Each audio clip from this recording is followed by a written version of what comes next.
The forest whispered, the fire screamed, the bones agreed, and at last, here you are, just in time.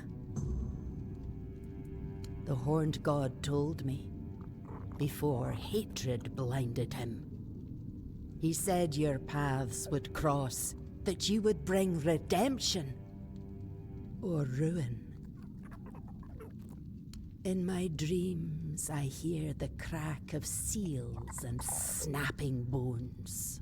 The horned god, cursed with pain and blood, tears at the bonds I used to bind him.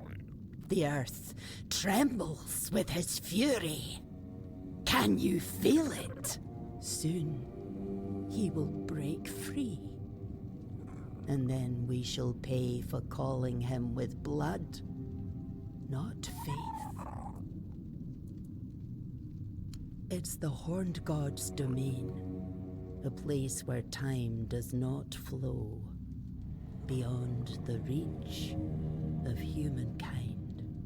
Once, it was lush and alive, where the hunt was sacred, wild, pulsing with green and the crimson of blood, teeming with beasts and birds in the boughs.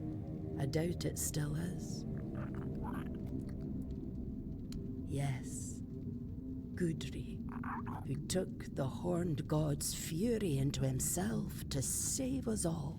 He reached for blood and bone, and let me turn his body and soul into a vessel for the god's essence.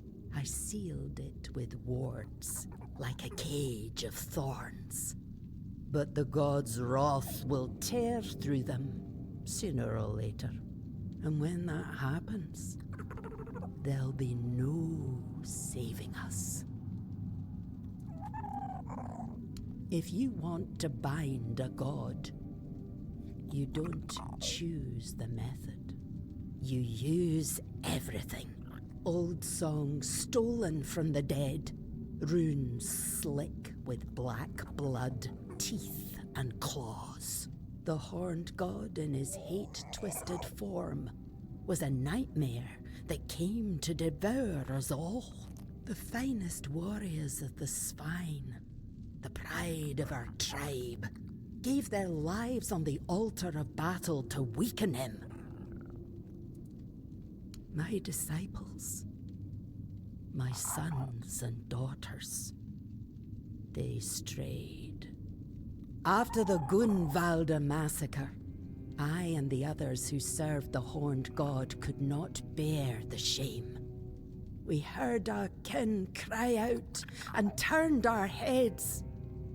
We betrayed our blood.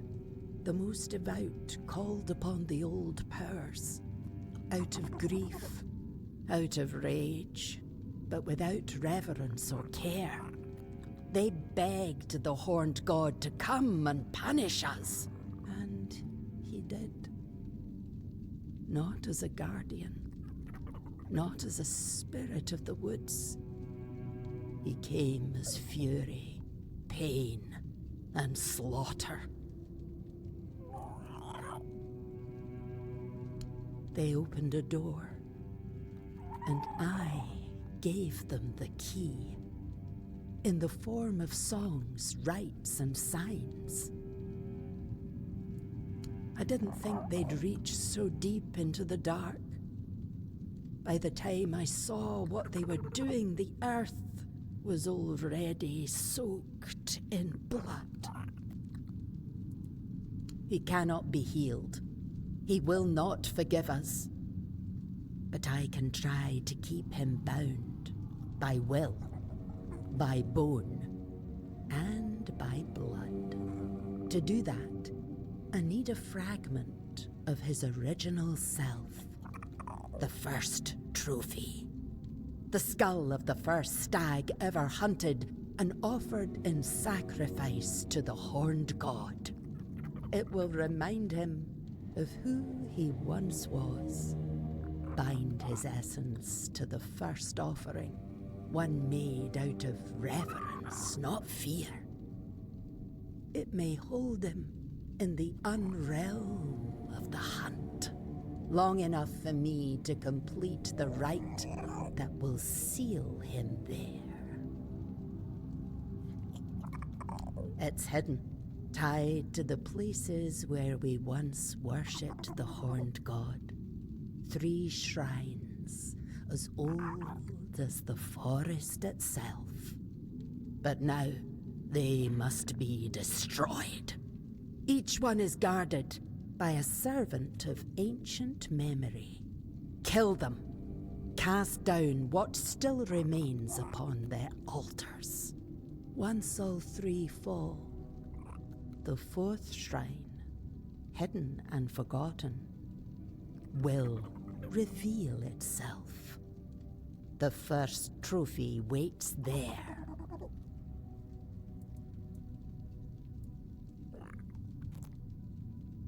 No, I saw you in the fire and the bones. Your hand upon the skull. That's why I waited. Go, but be warned.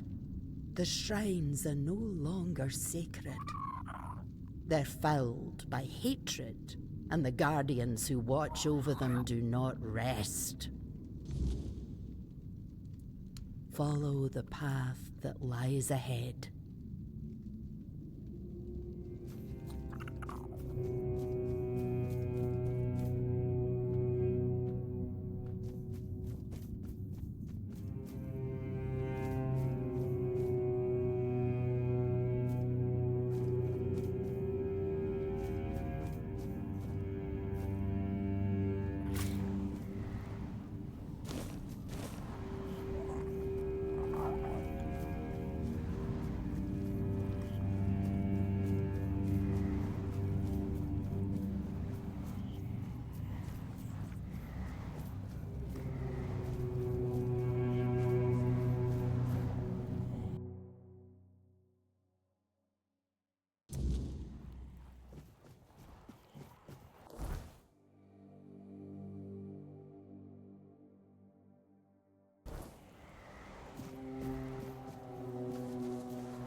It's good to finally meet you. Alma and Tyrannus have sent me reports about your progress. Thank you for dealing with the troublemakers in our guild, though I wish your introduction to us had been under better circumstances. Well, my form might be surprising. After all, if you ask any druid, a dryad is a failure. But to me, it's a step in the right direction. You see, a dryad forms when a female druid is unable to complete her rite of passage. Sadly, it happens more often than not. But this has always been a personal fascination of mine, so I came prepared. I was fairly certain, yes. This curse, for I do believe it's an ancient curse on the land, is nearly impossible to avoid. There have been rare cases where a Ban Druid was born instead of a dryad, but those are exceptionally uncommon. It's better to prepare for the most likely outcome than gamble on the rarest one, isn't it? I decided not to see being bound to this place as a burden, but as an opportunity. It's not that bad. You were unfortunate enough to witness us at our worst, that's true. But such cases are rare, and we deal with them swiftly. Our goal is noble, but it can sometimes attract questionable individuals. Extracting and manipulating the spark of life sounds lofty and almost godlike. Some people take it to heart. A little too much. I'm surprised you've even heard of that term. The Druids have always been very thorough in preventing our existence. Now that they're gone, I assumed that knowledge was lost. But yes, I am the head of the guild. And don't worry, I'm perfectly fine like this. Knowing what I might become, dryads have always been a particular interest of mine. The curse couldn't have chosen better. The guild was founded long before I became a dryad. Trust me, I spent my entire career preparing for this eventuality. I built this place, gathered like-minded people, and only then entered the ritual circle. Becoming bound to this place wasn't a problem. It was an opportunity. Yes, a very old, very persistent one, born of something abhorrent, I believe. It's carried and sustained across the land by the weirdness. I doubt we'll ever trace its origins. I've spent most of my life researching its possible causes, and this is the only explanation that fits, despite what some druids might have thought about the so-called feminine weaknesses they harped on about. For further research, of course. I'm not sure how much you know about dryads, but we are as bound to a place as it is bound to us. I perceive things differently now, in ways I never could when I was flesh and blood. My connection to nature is far deeper than any druid could dream of. We are surrounded by boundless energies, and I feel their currents flowing through every creature, every plant around me. It's made me realize how much there is still to discover, and how uniquely positioned I am for the exploration. Ah, I'm glad you asked. You've arrived just in time to witness our crowning achievement. You see, the propaganda about druids using human sacrifices in their rituals was not entirely unfounded. It wasn't something they did constantly, but it did happen on occasion, and the results were incredibly powerful. It allowed them to manipulate the weirdness in ways that were previously impossible. The force of creation, combined with the pure potential of the weirdness, created limitless possibilities. But the cost was too great for anyone with even the most basic of morals. Yes, I don't believe in necessary evils, or that the ends justify the means. We desperately need a breakthrough in mastering the weirdness, but I vowed to find a different way. A better way. Being what I am has given me a unique ability to peer into the very energies that drive us, and what I uncovered is this. Human life is simply a form of energy, It is unique to us, and as I said, extremely potent. But it is still just energy. That means there must be a way to replace it with a more humane substitute. I believe so. In fact, that's one of the reasons I asked you here. After all the trouble we've put you through as a new member, I feel you've earned the privilege of seeing the fruits of our labor. Go on, take a look. It's just behind these doors.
And what do you think? Impressive, isn't it? How so?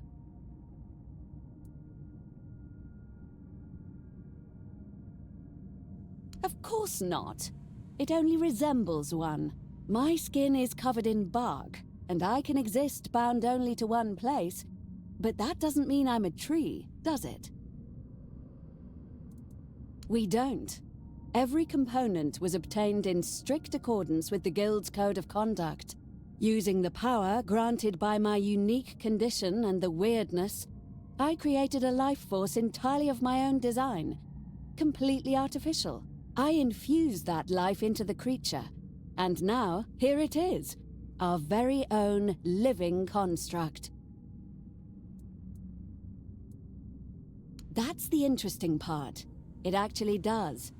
Perhaps our form defines us more than we realize. Not the details, though. It doesn't even have all the usual organs. Just a heart, a brain, lungs, and a liver. The liver was crucial for some reason.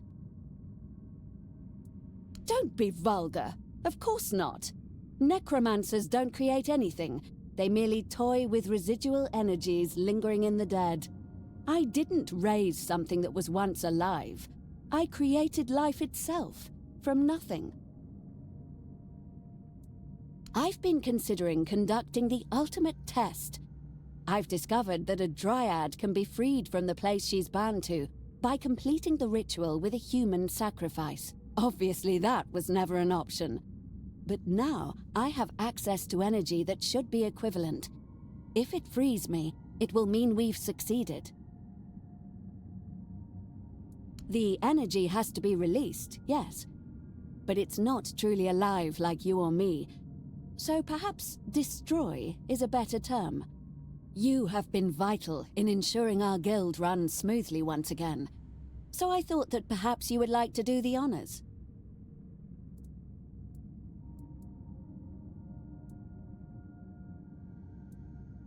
Oh, I could, of course. But wouldn't it be fitting for your official admission to the guild to be marked by something so monumental? You've seen this guild at its lowest. But this is what we've been working toward. What I'm offering you is an honor, one I believe you've earned. No, the chamber is ready for the ritual. You may proceed whenever you're ready.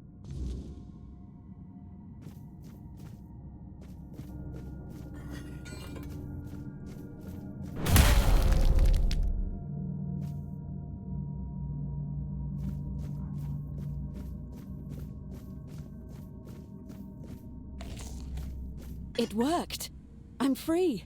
And the power coursing through me is truly astonishing. I was right. All these years of searching have finally yielded the results I hoped for.